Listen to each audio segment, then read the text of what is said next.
예, 일본 정부 내부에서는 중일 갈등 국면에서 트럼프 대통령이 다카이치 총리와 통화를 했다는 것 자체가 중요하다는 말이 나온다고 한다. 영 게이자 신문은 일본이 미국과 결속을 보여주며 국제사회에 일본의 정당성을 호소하며 맞서겠다는 모양새를 풀이한다. 지금 트럼프는 미국 우선주의에 동맹도 없어요. 미국을 도우러 간 우리 한국을 가지고 뭐 한국 기술자 뭐 3,400명을 갖다가 투입시켜 놓으니까 미국의 외국의 많은 기업들이 와서 하는데 그 미국한테 기업을 해외 기업들이 와서 미국인들한테 일자리를 준 것은 일자리의 85%가 한국 기업이었어요. 그러면 이번에도 배터리 공장을 지으면은 그것은 숙련된 한국 기술자 가서 다 완성시켜 놓으면 그 전부 미국 국민들한테 전부 일자리로 돌아갈 거 아니에요. 자기를 한국 자본을 가지고 그 미국이 요구하니까 거기다가 배터리 공장을 지었는데 그것을 등 뒤에서 칼을 찔러 놓으면 무슨 동맹하게 하는 소리입니까? 트럼프는 동맹이 안 먹혀요. 그래서 우리는 우크라하고 러시아의 협정이라든지 대만과 중국의 협정이나 북한과 미국의 협정을 주목해야 돼요. 그런데 우리가 우크라이나에서 보다시피 가해자인 러시아 편을 들고 우크라이나에게는 철저하게 지금 점령하고 있는 땅도 러시아의 가해국인 공격했던 푸틴 편을 들고 있잖아요. 강자한테다가 약하고 약자에는 강하다는 소리죠.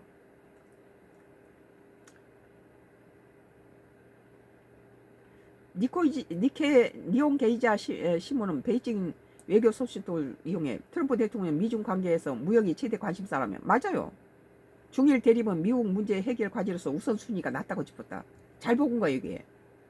미국 우선주의에서 우선 미국의 관심은 동맹에 있지 않아요. 반면 트럼프 대통령이 현재 상황을 관망하며 향후 중일과 외교 때 협상 지렛대로 쓸 가능성은 거론된다.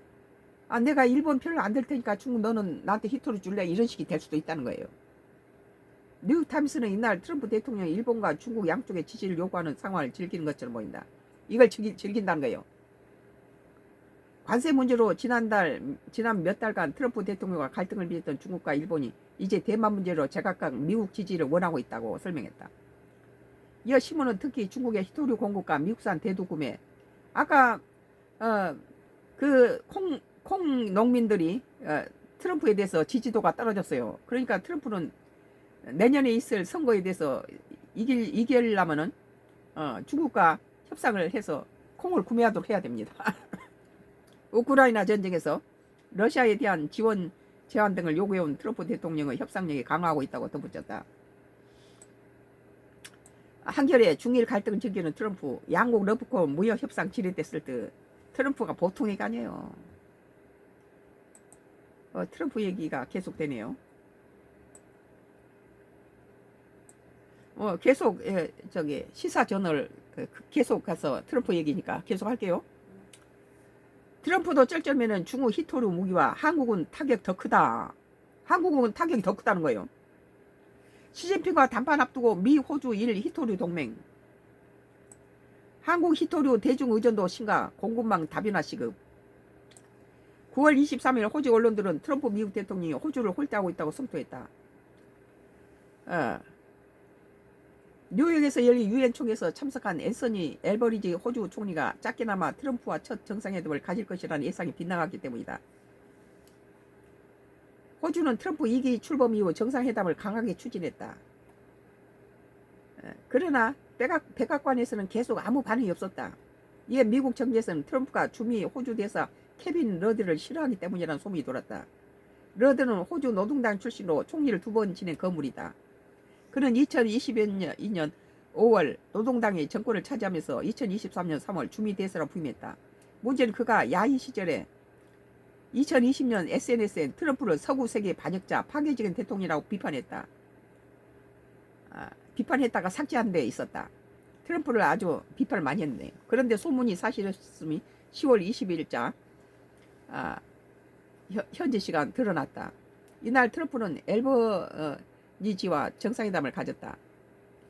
두 정상은 핵심 광물 및 히토류 안정적 공급망을 확보하기 위한 미국, 호주 프레임워크에서 서명하면서 화기애애한 분위기를 연출했다. 하지만 트럼프는 동수간 러드에겐 당신 좋아하지 않는다고 싫다고 직격했다. 5분 59초에 틱톡이 끝난다고 나오네.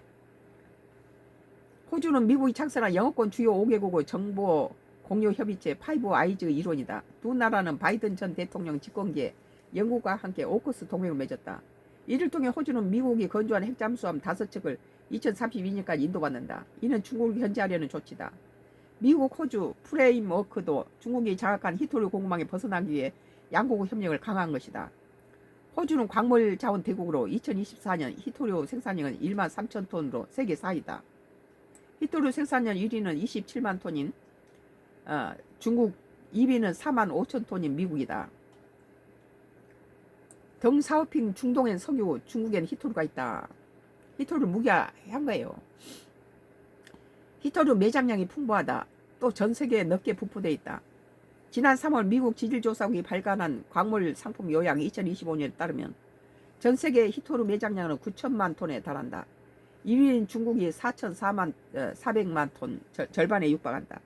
2위 브라질이 2,100만 톤, 3위 인도가 690만 톤, 4위 호주가 570만 톤, 5위 러시아가 390만 톤, 6위 베트남이 350만 톤, 미국은 190만 톤으로 중국의 4%에 불과하다. 중국의 4%밖에 없어요. 근데 지금 내가 알기로는 여기는 보도가 안 됐지만 우리나라 북한해가 히토류가 세계 1위로 많이 매장돼 있다고 그래요. 그러니까 남북이 통일만 되면 우리나라는 걱정이 없어요. 우리나라 대통령이 나오면은 임기 5년도 안 채워서 다 그냥 끌어다가 감옥에 넣고 이러니까 김정은이가 한국을 만나면 자기 족보 체제로 쭉 자기 계속 수장이 될 텐데 그것을 통일해 가지고 뭐 잘못하면 감옥에 갈 일을 뭐 합니까? 난 통일할 일이 전혀 없다. 니들 만날 일이 없어. 이렇게 돼버린 거죠. 대통령마다 그냥 탄핵질을 시켜가지고 임기도 못 채우게 갖다가 끌어내리고 이것이 우리 국익에 엄청난 손해예요. 하지만 작년 전체 히토류 생산량은 39만 톤으로 중국의 비중이 69%로 커졌다. 3위는 미얀마인데 생산량 3만 1,000톤은 사실상 중국이 독점하고 있다. 다른 데는 나와도 그 기술이 없어서 그것을 제품화 못한다는 거예요. 2021년 2월 군부 쿠데타와 그에 따른 내전 이후 서구 국가들이 대부분 철수한 상황에서 중국 기업들이 진출해 히토류 생산망을 구축했기 때문이다. 더 놀라운 점은 중국의 정제기술 고도화를 통한 상품화 능력이다. 다른 데는 못해요. 인도도 많이 나오지만 그거 상품화 못해요. 2024년 정제 히토류 91%를 중국이 차지했다. 그로 인해서 수출 통제에 나선 중 히토류 7종은 글로벌 시장 점유율이 스칸듐 83%를 제하고 94에서 99%다. 전부 중국산이란 거예요.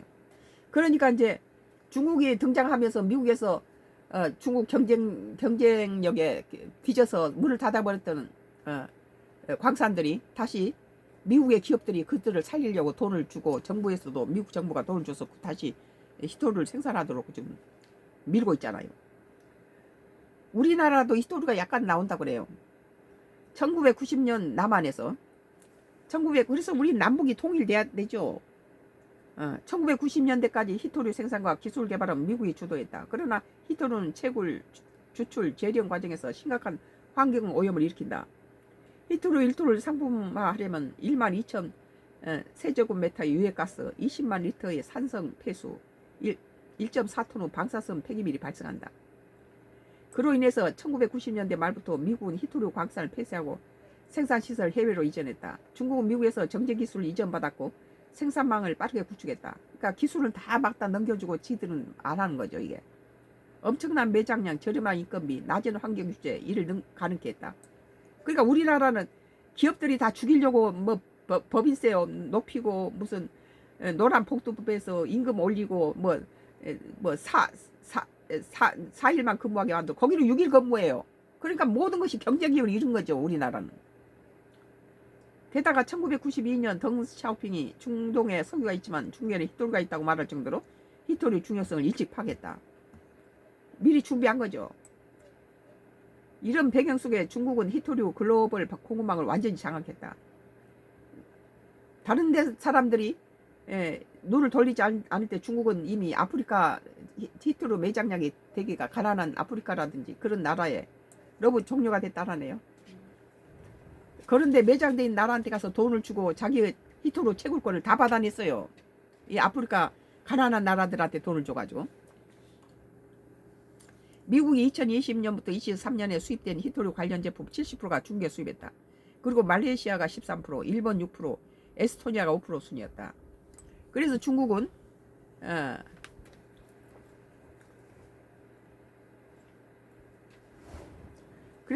미국, 호주 프레임워크에 콧웃음을 치고 있다.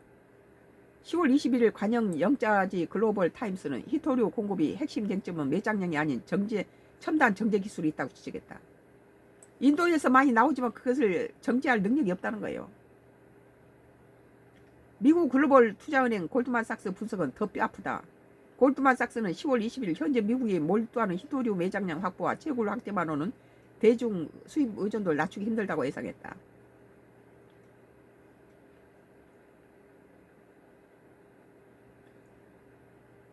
한국에는 히토류는 매장돼 있으나 채산성이 너무 낮다. 결국 히토류 공급망을 다변화해 비축하고 재련 및 가공기술 발전시키기 위해는 뼈조가서 없다. 정부는 나는 북한하고 같이 남북이 좀 서로 협의를 해서 북한에 있는 히토류를 우리가 채굴해서 우리나라 기술이 없더라도 이게 노력하면 되는 나라 아니에요? 정부는 2023년 2월 핵심 광물 확보 전략을 발표해 핵심 광물 33종을 지정하고 집중 관리에 나서 광해광업공단이 비축량을 확대하고 있다. 2024년 2월에는 국가자원안보특별법을 제정했다. 수출입은행은 기금을 조성해 올해 최대 10조 원까지 지원하기로 했다. 이를 통해 2030년까지 공급망 리스크를 분산하겠다는 보관이다. 재련 및 가공기술 개발은 지질자원연구원 주도로 이루어지고 있다. 중국이 지적하듯이 히토류 공급망의 핵심은 첨단 정제 기술을 확보하는 데 있다. 이런 움직임에는 목표 달성이 쉽지 않는 상황이다. 한국 히토류 등 핵심 광물의 대중 의존도가 19%가 미국, 일본, 독일 등 다른 주요국이 훨씬 높기 때문이다. 우리나라에서 아연 재련소로서 거기가 어디죠? 고려아연이 세계 1위예요. 이런 재련에 대한 거. 이런 데서 히토류를 하게 만든다면 좋을 것 같아요.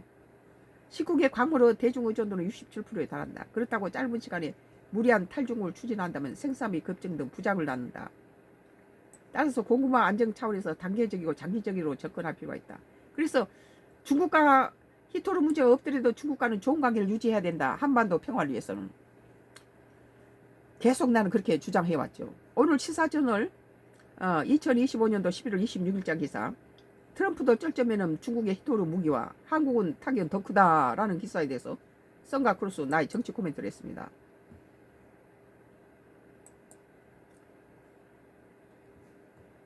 한국일보 2025년도 11월 26일자, 트럼프가 중국이 아닌 일본 편 들어줄까 내심 불안한 일본. 트럼프 중일 정상통화 이후에도 중일 갈등 뚜렷한 입장 표명 없어. 일본선 미중이 이를 패싱할까 걱정. 그러니까 그런 짓을 왜 합니까? 다카이치가 너무 경솔했죠. 지금 다카이치가 등장하면서 한일 문제, 중일 문제가 다 지금 위험한 상태예요. 일본 정부가 시진핑 중국 국가주석과 통화 후에도 묵묵부답인 도널드 트럼프 미국 대통령 보면 긴장하고 있다. 미국 우선주의를 부르짖고 있는 트럼프는 우선 자기 발등에 불이 떨어졌죠. 내년에 선거에는 그 대두 농가들이 트럼프한테다가 또 그리고 서민들이 물가 때문에 트럼프한테 반기를 들고 있어요. 그러니까 중국의 도움이 굉장히 필요하죠. 중국이 미국산 대두를 사주기를 원하는 거죠. 그게. 그리고 또 중국이 갖고 있는 히든카드인 히토류도 이게 보통 일이 아니란 거예요. 중국을 건드려서 좋을 게 하나도 없어요. 그럼 미국 우선주의인데 동맹은 물 건너갔어요. 지금 우리 한국한테 했던 트럼프 짓 보세요. 촉발된 중일 갈등에서 자칫 중국 편을 들지 모른다는 불안이 있었다. 그렇죠. 피해국인 우크라이나한테다 미국은 자기 돈이 전부 우크라 전쟁에 더 이상 가지 않도록 하기 위해서 푸틴 편을 들잖아요. 우크라이나를 침범한 가해자 편을 들고 우크라이나 27까지 결론 내라 그러고 협박하고 있죠. 이것이 남의 일이 아니라는 거예요. 이것은 그 대만과 중국 사이에도 일어날 수 있는 일이고 한국과 북한 사이에도 일어날 수 있는 일이에요. 우리는 주목해 봐야 되는 거예요. 이걸. 트럼프 대통령이 다카이시 사내 일본 총리의 대만 유사시 개입 시사 발언으로 촉발된 중일 갈등에 자칫 중국 편을 들지 모른다는 불안에서다. 일본 정부는 트럼프 대통령을 설득하고자 미일 협력 필요성을 지속해 전할 방침이다. 그러니까 이제 트럼프가 좋아하는 돈을 더 준다고 해야 되겠죠.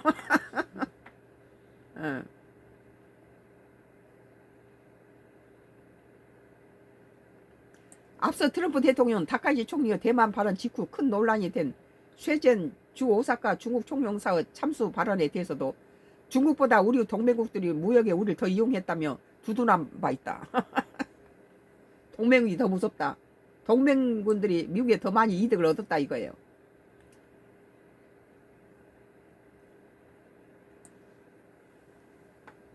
트럼프 대통령이 대중국 관계를 중시하는다는 발언을 내놓은 것도 일본의 불안감을 키웠다. 트럼프 대통령이 지난 30일 한국 부산에 열린 미중 정상회담 이후 미중 관계를 G2로 표현하기 시작했다.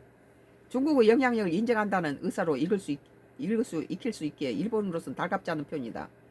더욱이 트럼프 대통령은 내년 4월 방중 의사를 밝혔다. 중국하고 미국이 밀월 관계가 될 가능성이 많죠. 아사히는 일본을 제친 채 미중 두 나라가 접근할 가능성에 대해 경계심은 정부 내부에도 여전히 크다고 전했다. 그러니까 다카이치가 경솔했어요. 주변국을 전부 원수로 만들잖아요. 일본 정부는 트럼프 대통령이 일본과 관계를 신경 쓰도록 미일 협력의 중요성을 계속해서 알릴 방침이다. 요미 우리는 예비부성의 간부의 말을 이용해 트럼프 대통령이 시주석과 통화한 직후 다카이치 총리에게 전화한 건 대중대화에 적극적인 와중에도 일본과 관계를 신경 쓴다는 신호라며 앞으로 미일 공조를 호소하려고 한다고 관측했다. 이용 게이자 신문도 일본은 미국과 결속력을 보여주며 국제사회에 일본의 정당성을 호소하는 방향으로 대응하려고 한다고 짚었다. 그러니까 시진핑이 우리는 2차 대전 때 중국과 미국이 파시즘인가요? 파시즘하고 그 군국주의하고에 대해서 우리는 같이 공동으로 싸웠다. 그러니까 중국하고 미국은 2차 대전 피해국이죠. 그러나 그래서 미국이 그 히로시마나 그 일본의 두 군데다가 핵을 던졌고 중국도 일본에 대해서 중국이나 한국은 2차 대전 일본으로부터 많은 피해를 받은 나라인데 지금 여자 아베라고 하는 다카이치가 하는 행동들은 아베 때 못지않아요. 하는 짓거리가. 그러니까 지금 다카이치 등장으로 인해서 한일 관계하고 중일 관계가 아주 악화되고 있어요. 한국일보 2025년도 11월 26일자 트럼프가 중국 아닌 일본 편 들어줄까 내심 불안한 일본이라는 기사에 대해서 선가크루스가 나의 정치 코멘트를 했습니다.